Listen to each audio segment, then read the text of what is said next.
Dr. Makere is enrolled member of the Waiata Tai Whenua Kai Waitiki tribe in Aotearoa, New Zealand, has been actively engaged in issues related to globalization, Indigenous rights, and freshwater governance for over many decades. Makere is an expert member on a number of commissions for the International Union of the Conservation, including the Commission on Environmental, Economic, and Social Policy, Joint Specialist Group on Indigenous Peoples, Customary and Environmental Laws and Human Rights, and the Commission on Ecosystem Management. She is also a board member of the Keepers of the Water, NGO, Canada. She is a professor of Indigenous Environmental and Global Studies in the College of Social Sciences and Humanities at the University of Alberta. Makere's engagement and research reflect her passion for and commitment to global transformation, climate change, freshwater protection and governance, multi-species justice, and our cohabitation of planet Earth. As a global society struggles to transition to new modes of coexistence, the contributions of Indigenous communities and Indigenous traditional knowledge systems are critical to this process. Her published work includes Troubled Waters, Maori Values and Ethics for Freshwater Management in New Zealand's Freshwater Crisis, Wires Water 2020, Resilient Systems, Resilient Communities 2018, Returning the Sacred, Indigenous Ontologies, Imperialist Times in Williams, Roberts, and McIntosh, Radical Human Ecology, Intercultural and Indigenous Approaches 2012, The New Imperial Order, Indigenous Response to Globalization. So without further ado, I'd like to welcome Whanua, our family in Maori, to share her presentation.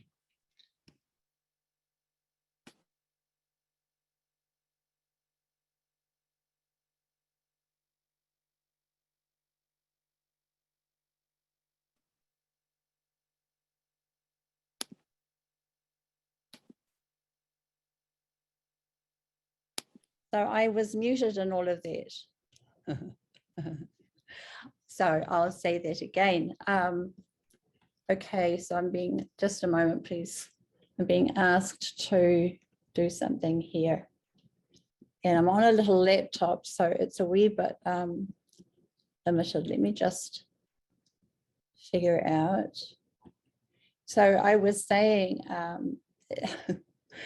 to thank Curtis for his very kind words, and that had I known that he was going to have to read all of that, I would have sent something much smaller. So the presenter view should give me the full slide, yes? But that's my presenter view, so this is not working. Somebody with technological skills, which defeat me still, please tell me what to do here. Let me go again, slideshow. But if I do presenter view, it gets me into trouble. Oh, there we go. Is that better? Yep. Thank you, everyone. So my apologies for all of that drama. So Rivers and Rights, you know, I want to preface this by saying, in addition to it being always an honor to talk about water and to do anything for keepers of the water, I really regret that I haven't been able to be online other than very briefly for 10 minutes yesterday. And so I have missed, I know, really wonderful presentations. But let me not waste too much time and let me go on here. So what I wanted to do today was really talk a little bit about the Whanganui River legislation to Awa Tupua in Aotearoa, New Zealand, primarily to just look at this question about the rights of rivers and to what extent that is a transformative approach to how we can protect our water. And so I wanted to begin by just mentioning a little bit about Indigenous worldviews, which set the scene for how we think about water in Aotearoa, New Zealand, and to just mention again that Indigenous people, certainly Māori and many others, regard the world in the sense of a very large cosmological, genealogical web in which we are all absolutely connected. And that for Māori, as for other Indigenous people, the fundamental principle that derives from that is the principle of relationship and also responsibility. And that with that responsibility is very much the ethic of taking care of the life force that is present in all things. So I wanted to mention that to just set the context for thinking about rivers and thinking about water. And so for Māori, which really is all I'm qualified to speak about, freshwater bodies are part and parcel of how we understand our identity.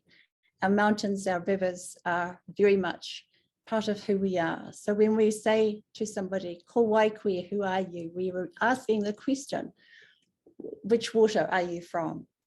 And so I've put up here a couple of sayings that express that. Ko te ukai pō te whenua, ko te whenua te ukai pō. The river is my, the land is my breast milk. The land is the river, I am the river, and the river is me. So very much that notion of who we are as people. And for rivers then, rivers are conceived of in their entirety. Rivers are conceived of as fundamental to the well-being of our communities, and that includes the entirety of the river from the mountains to the sea, the riverbanks, and all that is around that. Every water body has its own species, its own taniwha, spiritual beings that guard that water body, as well as all the other beings that are in that water body.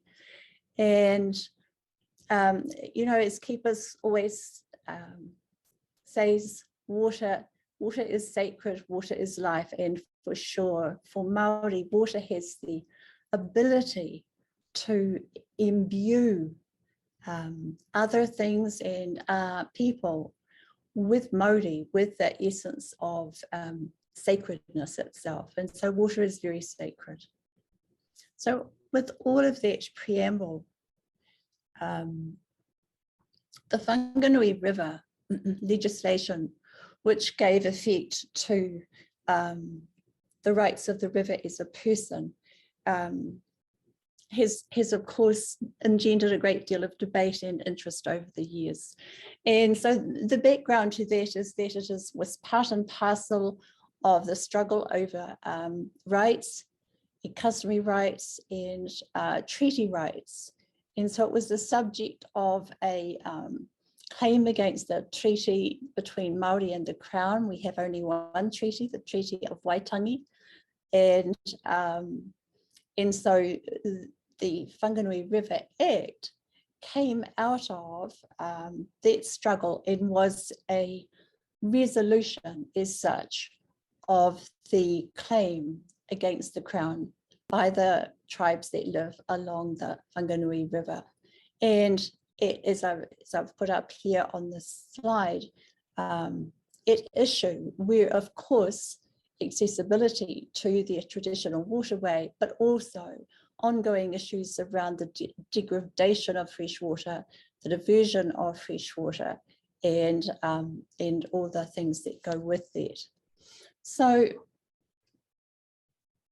then in 2017, finally, well, 1999, they settled the claim, but in 2017, after years of negotiations, the Te Awa Tupua Act was signed between Māori and the Crown, represented by the New Zealand government, which gave effect to recognition of the relationship between Whanganui River tribes, and also declared the Whanganui River to be to have the rights of a person. So what does that actually mean?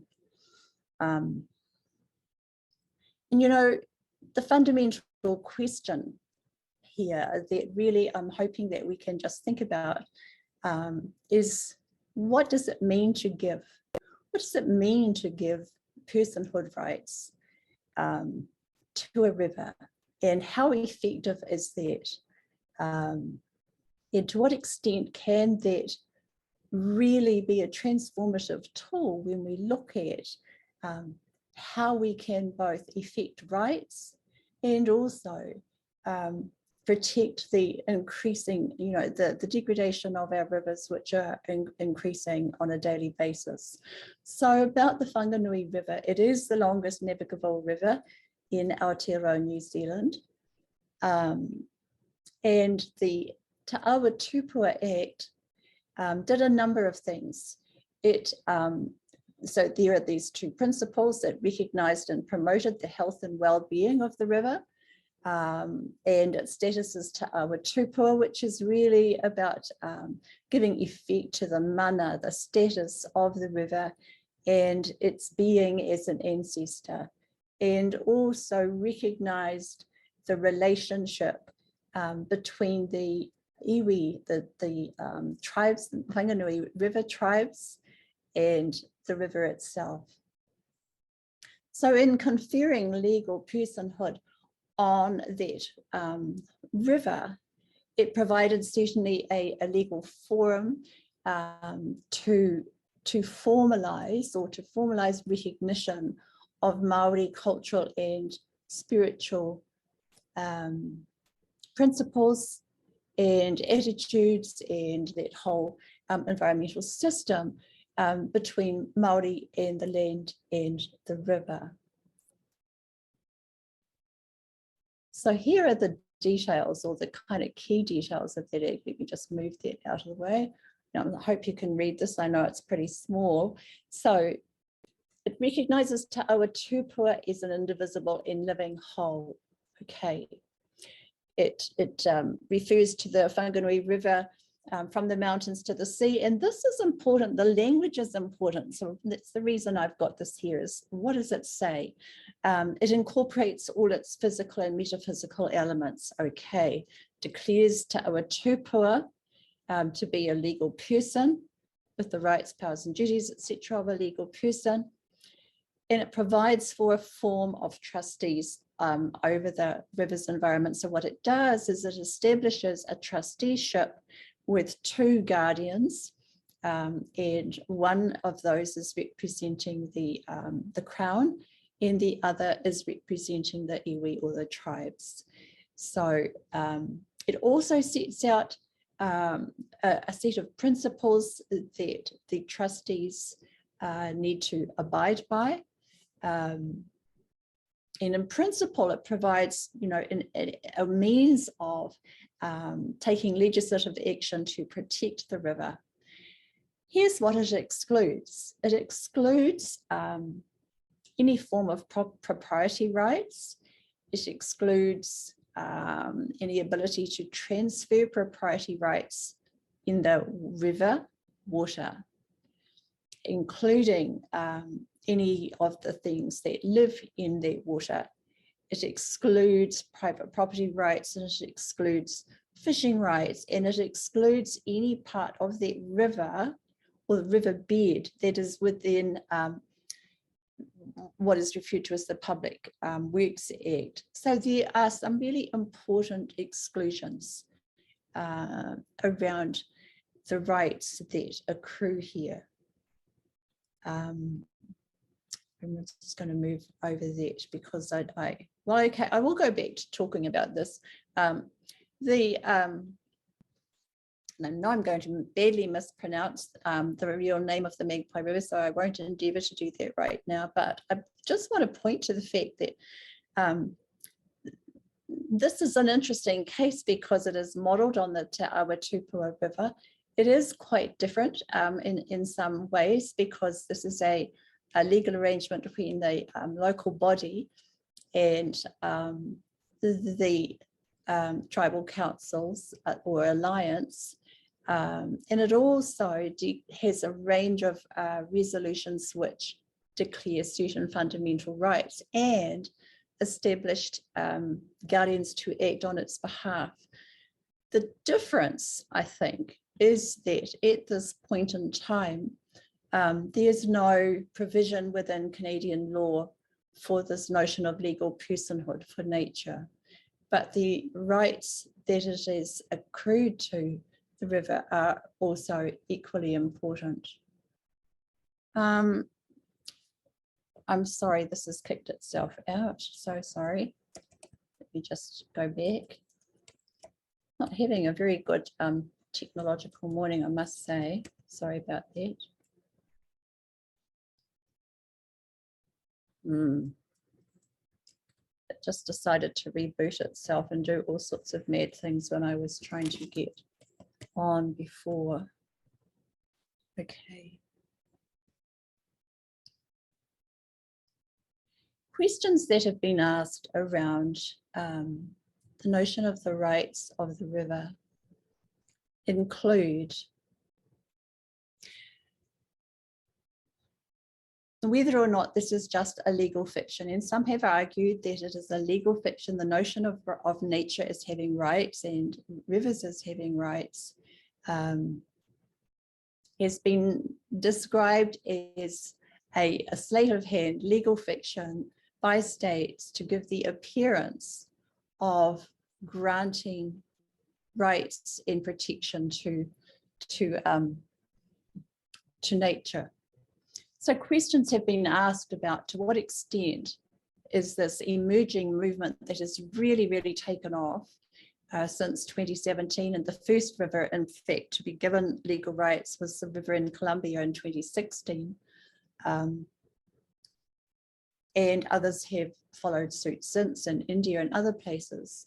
The question has been asked over and over again, to what extent is this a legal fiction, or to what extent is this a transformative approach, given the relationship between socio-economic and ecological systems that this all sits within. So to what extent then has the Whanganui River legislation enabled protection of the Whanganui River ecosystem? So there are some important things about that. 80% of the water in the Whanganui River is diverted by the hydroelectric company that has massive rights over the river. It's diverted into a lake, and then that is discharged back into the river, coupled with silt and various other things that accrue from the lake. There are a number of ongoing issues around that and the impact on freshwater fish in the river. The runoff from farms along the river is a massive issue in Aotearoa, New Zealand, as it is in southern Alberta here. And so the levels of fecal bacteria and E. coli render the river unswimmable in places. Rights of industry to discharge into the river still exist. So to what degree then can we say that that this has been an effective response, yes or no? With the settlement came a significant amount of money to engage in cleaning up the river. However, because of the circumscribed rights around water and the maintenance of propriety rights and property rights around the water, there are significant limits to how effective that can be. On the other hand, as we are seeing, this is really a growing movement, and as such, it's a very important movement and especially in the current context of climate change. And I did just see the comment about the geese being very confused and not knowing whether to fly south or not. And certainly we are seeing these massive disruptions critically in rivers. And when we look at what just happened in BC, one of the things that I saw recently was the statement that the Fraser River, the lake adjacent to the Fraser River had been drained and impacted. And one of the ongoing things that we're seeing is rivers reclaiming their space, rivers erupting in ways that speak to the ways in which we have diverted water and continue to divert water, the ways in which we have clear cut and all those other things, and the impact on rivers and water systems. So to what degree is this a transformative approach? And I did want to ask what people's thoughts were about that. I also have some notes here that I wanted to talk about, but given that this is the last session, and given that I've been having all of these issues, I'm not sure whether that's a good idea. But I would like some response to what your thoughts are about legal personhood rights and what we think personhood rights actually are. And I do have some comments that I would like to make about that, but I want first to ask what your thoughts are when we think about personhood and giving nature as such the rights of personhood. What does it mean to be a person?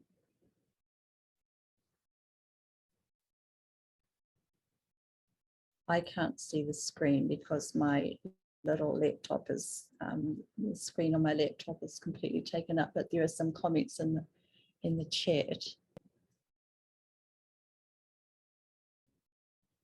Sherry, hi. Okay. So, sorry. I guess because you can't see and somebody unmuted me because I was writing something there. Right, no, I can't, that's right, sorry. I like the idea that water has rights and water is life. But when I think about personhood, I guess we have to interpret it that way, but it's kind of leaning on human supremacy, and we have to get away from human supremacy because we're just one little thing in all of life. And it's good because the powers to be will only understand it in personhood, but I wish there was another way, and there is in everybody's own languages, but I just wanted to make that comment. Thanks very much for that comment, and I see Jessie is saying that people can unmute if they would like to speak, and thank you for that, Jessie. You know, yes, and I want to go to the issue of the water itself. One of the questions that I think is really this raises in the limits around protection of the water is when we exclude the actual water from the rights of the river, what does that mean? And when is a river, and when is it not a river? Is it a river when its water is diverted and dried up? Is a really fundamental question that we are having to face more and more, especially as we see rivers increasingly being diverted for hydro or for various uses. And I'm thinking of the Murray-Darling River Basin in particular, but other places where the riverbeds dry up because they are so abstracted, especially for agriculture, right? And so when we think about legal rights of nature, which is a kind of an interesting term in itself, one of the things for Māori that I really want to go back to or to talk about or to sort of place here is the idea of when we talk about our responsibility as kaitiaki, so going back to that understanding of the cosmos and our relationship within that as being, yes, Diana, absolutely, in all its forms of life. Thank you. Exactly. And so when we go back to that genealogical relationship that we understand ourselves within, and the responsibility that accrues to that, which for Māori is very much about protecting the life force, the well-being of everything that is. Do the rights of the river extend to the plants, animals, insects, etc.? And that's the point. No, arguably yes, when we say yes, this is a whole of river, all the things around it, but is that given effect in the legislation? And arguably yes, arguably that includes all the beings in the river. Arguably, from a Māori perspective, that includes all the non-human, non-physical beings, and I'm thinking of the taniwha, the guardians of the river, the spirits of the river, that we don't see but that we know are there. So the arguments that go around this in legal, documents, etc., are very interesting, because they range from this kind of argument. Well, one of the arguments that they talk about is the human rights of Indigenous communities to access and protect the river. So that's a human rights argument. Then there is the argument that these are legal fictions created by states to give the appearance of resolving or resolution or reconciliation around particular issues. In this case, it was a treaty settlement. So this idea of a fiction created to give the appearance of reconciliation. But others are pointing out, and I think this is important, and of course we know this really, that legislation of any kind, whether it is the rights to nature, whether it is, the rights of rivers, the rights of water, etc., is only effective to the extent that it is enforceable. And so when we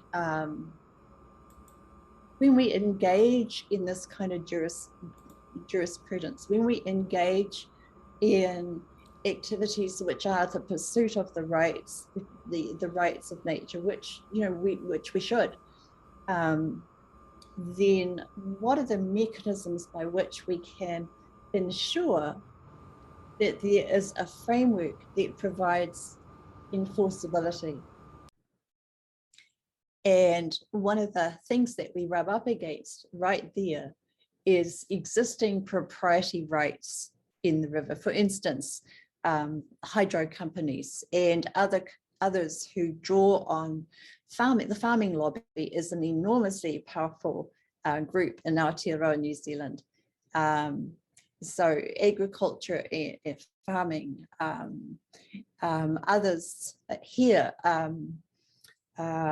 a lot of abstraction also is around oil development and so forth. So